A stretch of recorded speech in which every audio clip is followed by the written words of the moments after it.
दोस्तों, आपका स्वागत है हमारे चैनल आर के न्यूज स्टूडियोज पर दुनिया की बात भारत के नजरिए से। रूस की सरकार ने आखिर भारत के कच्चे तेल पर ऐसा क्या बयान दिया है जिससे ग्लोबल एनर्जी मार्केट में हलचल मच गई है, और अमेरिका के राष्ट्रपति डोनाल्ड ट्रंप ने दिवाली पर ऐसा क्या कर दिया कि वो एक बार फिर भारतीय सोशल मीडिया पर चर्चा का सबसे बड़ा विषय बन गए हैं। साथ ही भारतीय सेना ने मॉडर्न वारफेयर की तैयारियों के तहत अपनी इन्फेंट्री यूनिट्स में बड़ा बदलाव करने का जो फैसला लिया है वो भी काफी चर्चा में है। और अब भारत सरकार एक ऐसा स्ट्रेटेजिक कदम उठाने जा रही है जो अरब देशों की तरह भारत को भी एक नया आर्थिक हथियार दे सकता है। ये सारी अहम अपडेट्स आपको मेन स्ट्रीम टीवी चैनल्स पर भी देखने को नहीं मिलेंगी, इसलिए वीडियो को एंड तक जरूर देखिए। तो हम सबसे पहले बात करते हैं भारत और अमेरिका की। इस बार दिवाली पर डोनाल्ड ट्रंप का दिया गया बधाई संदेश सोशल मीडिया पर जबरदस्त चर्चा में है। दरअसल ट्रंप ने अपने स्टेटमेंट में न तो भारत शब्द का जिक्र किया और न ही हिंदू समुदाय का नाम लिया। उन्होंने बस इतना कहा कि अमेरिका में जो लोग दिवाली मना रहे हैं उन्हें मेरी शुभकामनाएं। अब तुलना करें तो जो बाइडेन के कार्यकाल में दिवाली संदेश हमेशा ज्यादा समावेशी होते थे, जहां हिंदू, सिख, जैन, बौद्ध समुदाय के लोगों का नाम लेकर शुभकामनाएं दी जाती थी और रिलीजियस फ्रीडम जैसी बातों को खास तौर पर हाईलाइट किया जाता था। मगर इस बार ट्रंप का मैसेज न सिर्फ छोटा था बल्कि उसमें उस गर्मजोशी की भी कमी थी जिसकी भारत के लोग उम्मीद करते हैं। कई एक्सपर्ट्स का मानना है कि यह कदम ट्रंप की तरफ से एक डिप्लोमेटिक प्रेशर मूव हो सकता है, भारत को अप्रत्यक्ष तौर पर यह दिखाने के लिए कि उनके रुख में सख्ती आई है। हालांकि हम सभी जानते हैं कि ट्रंप व्हाइट क्रिश्चियन मॉड्यूल को आगे बढ़ा रहे हैं। वहीं दूसरी तरफ इजराइल के प्रधानमंत्री बेंजामिन नेतन्याहू ने दिवाली पर जो संदेश भेजा उसने भारतीयों का दिल जीत लिया। नेतन्याहू ने कहा, मेरे मित्र नरेंद्र मोदी जी और भारत के लोगों को दिवाली की हार्दिक शुभकामनाएं। यह पर्व भारत के लिए शांति, समृद्धि और उम्मीद लेकर आए। इजराइल और भारत हमेशा साथ खड़े हैं और हमारी दोस्ती रक्षा से लेकर नवाचार तक हर क्षेत्र में एक उज्जवल भविष्य की साथी है। यह संदेश ट्रंप के संदेश से बिल्कुल अलग था, भावनाओं और सम्मान से भरा हुआ। इसके अलावा कई और देशों के नेताओं ने भी भारत को दिवाली की शुभकामनाएं भेजी, लेकिन ट्रंप के बयानों ने सबसे ज्यादा ध्यान खींचा। अब बढ़ते हैं भारत सरकार के नए इनिशिएटिव्स की तरफ, जो आने वाले समय में न सिर्फ बड़ा इनकम सोर्स बनेगा बल्कि भारत की जियोपॉलिटिकल पोजीशन को भी और मजबूत करेगा। न्यूज रिपोर्ट्स के मुताबिक भारत सरकार करीब $50 बिलियन का सोवरन वेल्थ फंड बनाने पर विचार कर रही है। इसके लिए शुरुआती फिजिबिलिटी स्टडी के आदेश दे दिए गए हैं।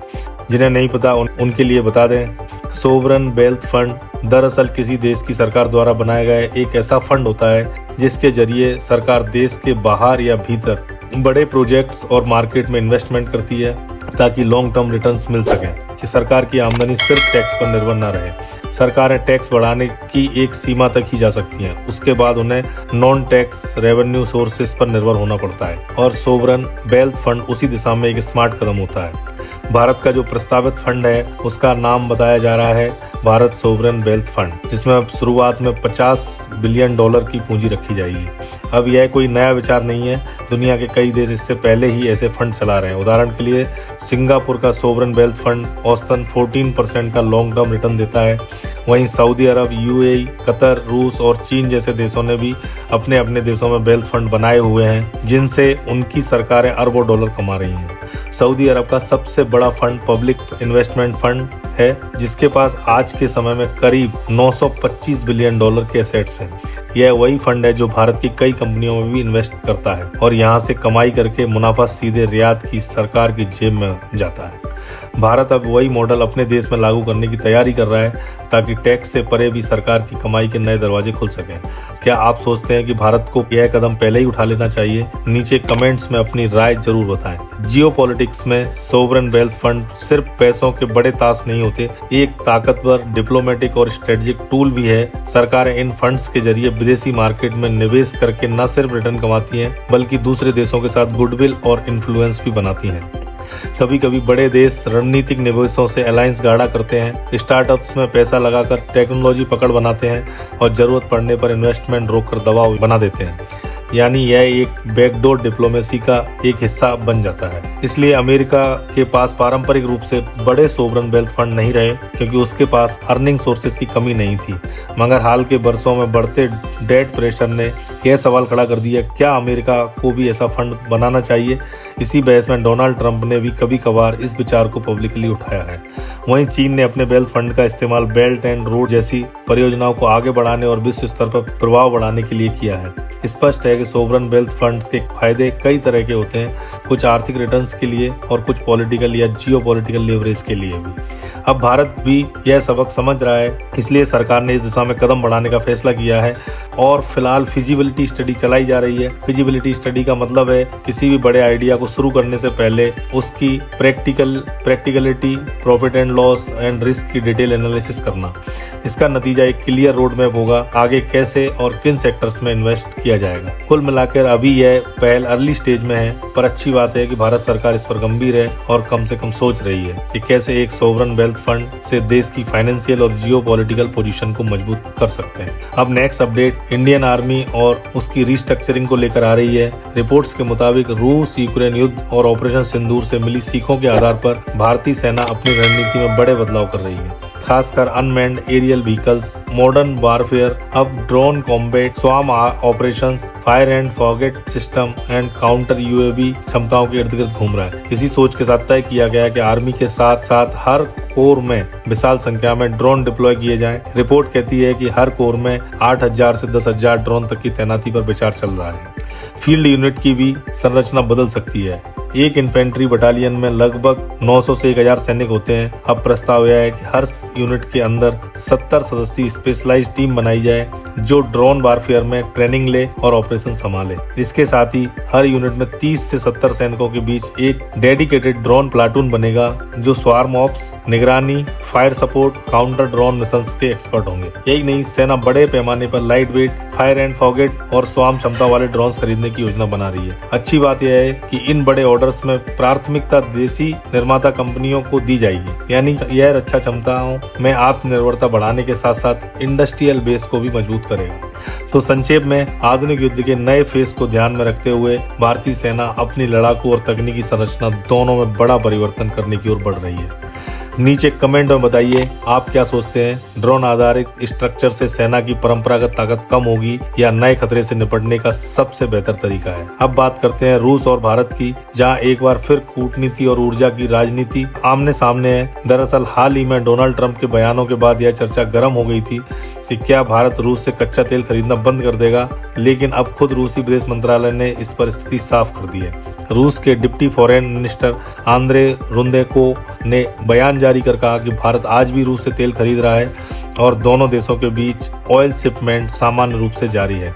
इसका सीधा मतलब है कि भारत ने किसी के दबाव में आकर अपने फैसले नहीं बदले और ट्रंप के प्रेशर के बावजूद भारत अपनी ऊर्जा नीति स्वतंत्र रूप से चला रहा है। एक तरफ पश्चिमी देश रूस से दूरी बना रहे हैं, वहीं भारत अपने राष्ट्रीय हितों को प्राथमिकता देते हुए रशियन एनर्जी कॉरिडोर को खुला रखे हुए है। यह साफ संकेत है कि भारत अपनी स्ट्रेटेजिक ऑटोनॉमी से पीछे नहीं हटने वाला। अब बढ़ते हैं अगले अपडेट पर, बांग्लादेश और IMF विवाद। ये खबर बांग्लादेश की नई इंटरिम सरकार और प्रोफेसर मोहम्मद यूनिस के लिए किसी झटके से कम नहीं है। दरअसल IMF ने बांग्लादेश को $800 मिलियन की अगली किस्त देने से मना कर दिया है। IMF ने साफ कहा है कि जब तक देश में एक चुनी हुई लोकतांत्रिक सरकार नहीं बन जाती, तब तक $1 भी रिलीज नहीं किया जाएगा। आपको बता दें कि जनवरी 2023 में IMF ने बांग्लादेश के लिए कुल $4.7 बिलियन का पैकेज मंजूर किया था और इस साल उसमें $800 मिलियन का एडिशन किया गया, यानी कि कुल पैकेज लगभग $5.5 बिलियन का हो गया था। अब तक IMF उस राशि में से $3.6 बिलियन जारी कर चुका था और अगली किस्त $800 मिलियन की थी जो अब रोक दी गई है। कारण यह है कि प्रोफेसर यूनिस की सरकार राजस्व और सुधार संबंधी शर्तें पूरी करने में नाकाम रही है। IMF की ओर से निर्धारित रेवेन्यू टारगेट्स और आर्थिक सुधार पूरे न होने की वजह से यह फैसला लिया गया है। संस्था ने यह भी साफ कर दिया है कि अगली बातचीत इलेक्टेड गवर्नमेंट से ही होगी और उसी को शेष राशि दी जाएगी। यह फैसला न सिर्फ बांग्लादेश की इकोनॉमी के लिए झटका है, बल्कि प्रोफेसर यूनिस के लिए भी राजनीतिक फेलियर माना जा रहा है। अब नजर डालते हैं अगली बड़ी खबर पर, आसियान समिट 2025 जो 26 अक्टूबर से मलेशिया में शुरू हो चुकी है। मलेशिया के विदेश मंत्रालय ने प्रधानमंत्री नरेंद्र मोदी की उपस्थिति की पुष्टि कर दी है और स्थानीय मीडिया उनके नाम पर आधिकारिक घोषणा भी कर चुकी है। हालांकि जयशंकर जी इसमें शामिल हुए। रूस के राष्ट्रपति व्लादिमीर पुतिन ने इस बार आसियान शिखर सम्मेलन को स्किप करने का फैसला किया, जबकि अमेरिका के राष्ट्रपति डोनाल्ड ट्रंप ने अपनी उपस्थिति कंफर्म की है और वहीं चीन के राष्ट्रपति शी जिनपिंग की ओर से कोई कंफर्मेशन नहीं थी। अब सभी की निगाहें इस बात पर टिकी हैं कि अगर प्रधानमंत्री मोदी मलेशिया जाते हैं तो क्या वहां आसियान समिट के साइडलाइंस और डोनाल्ड ट्रंप के साथ कोई महत्वपूर्ण मीटिंग होगी या नहीं, क्योंकि ऐसी बैठक भविष्य के भारत अमेरिका संबंधों की दिशा तय कर सकती है। आपका क्या मानना है, नीचे कमेंट में बताइए आप क्या सोचते हैं। दोस्तों, हर दिन दुनिया में कुछ ना कुछ बड़ा बदलाव हो रहा है। कहीं नई दोस्ती बन रही है तो कहीं पुराना रिश्ता टूट रहा है। कोई देश अपनी पॉलिसी बदल रहा है तो कोई अपनी ताकत दिखाने में लगा हुआ है। इन सब के बीच भारत भी अब इस खेल का हिस्सा नहीं बल्कि गेम चेंजर बन चुका है। हर नई डील, हर नई मीटिंग, हर स्ट्रेटेजिक मूव में भारत का प्रभाव और बढ़ रहा है। यही असली मकसद है हमारे चैनल आरके न्यूज स्टूडियो का, आप तक पहुंचाना वो खबरें जो सिर्फ सुर्खियां नहीं बल्कि भारत की वैश्विक ताकत की असली तस्वीर दिखाती है। यहाँ हम बात करते हैं जियोपॉलिटिक्स की गहराई की, डिफेंस की मजबूती की और उन फैसलों की जो भारत के कल को आकार दे रहे हैं। हम किसी एजेंडा के लिए नहीं बल्कि सच्चाई और समझदारी के साथ हर अपडेट को विश्लेषण करते हैं। अगर आप चाहते हैं कि भारत से जुड़ी हर बड़ी खबर सबसे पहले और सबसे सटीक रूप से आप तक पहुंचे तो इस वीडियो को लाइक करें और आरके न्यूज स्टूडियो को सब्सक्राइब करके बेल नोटिफिकेशन ऑन करना मत भूलिए। आपका एक क्लिक सिर्फ सपोर्ट नहीं बल्कि हमारे इस मिशन में आपका साथ है, जिसका नाम है भारत को समझना और भारत को आगे बढ़ाना। धन्यवाद दोस्तों, जय हिंद, वंदे मातरम।